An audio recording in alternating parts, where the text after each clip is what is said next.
Salam dəyərli izləyicilər, bugün sizinlə günəş şüalarının düşmə bucağına və meyilliyə aid olan maraqlı test tapşırığına baxırıq. Qeyd edir ki, şimal və cənub tropikinə günəş şüalarının düşmə bucağı eyni olan zaman günorta vaxtı 60 dərəcə şimal enliyində yerləşən cənuba meyilli yamaca günəş şüaları 50 dərəcə bucaq altına düşür. Yamacın cənuba meyilliyi neçə dərəcə olar? Baxın, şimal və cənub tropikinə günəş şüaları tam eyni bucaqla düşürsə, demək ki, günəş onların tən orta nöqtəsində, yəni ki, günəş ekvatordadır ki, hər ikisinə eyni məsafədədir və həm şimal, həm də cənub tropikinə düşmə bucağı eynidir.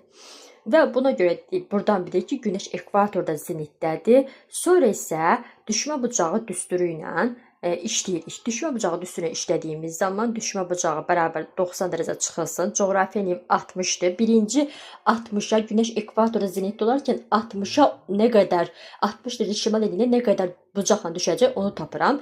Plus minus 0, yəni bunu yazmasam olardı. Sadəcə olaraq yəni istədim ki, yazıb bunu düstur şəklində sizə göstərəm.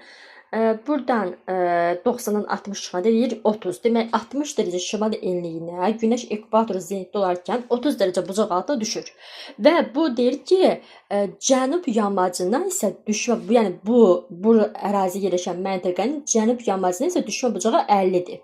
Bu 60-a düşmə bucağı 30-dur. Bunun cənub yamacına düşmə bucağı 50-dir. Və bizdə qayda belə idi ki, əgər ki, günəş görən yamacın meyilliyi veribsə, bu zaman nə qarırdıq? Həmin coğrafi enliyə olan düşmə bucağının üzərinə həmin meyilliyi toplayırdıq və düşmə bucağını əldə edirdik. Əks yamacı idisə, yəni günəş görməyən yamacsa, bu zaman minusdan işləyirdik. Yəni 30-dan çıxmalıydıq. Burada görürük ki, cənub yamacdır, günəş görən yamaca düşübdür 50 ilə. Demək ki, 30-un üzərində mən 20 gəlmişəm ki, 50 almışım, eləmi? Demək, cənuba meyilliyi 20 dərəcədir. Cavabımız olacaq C variantı.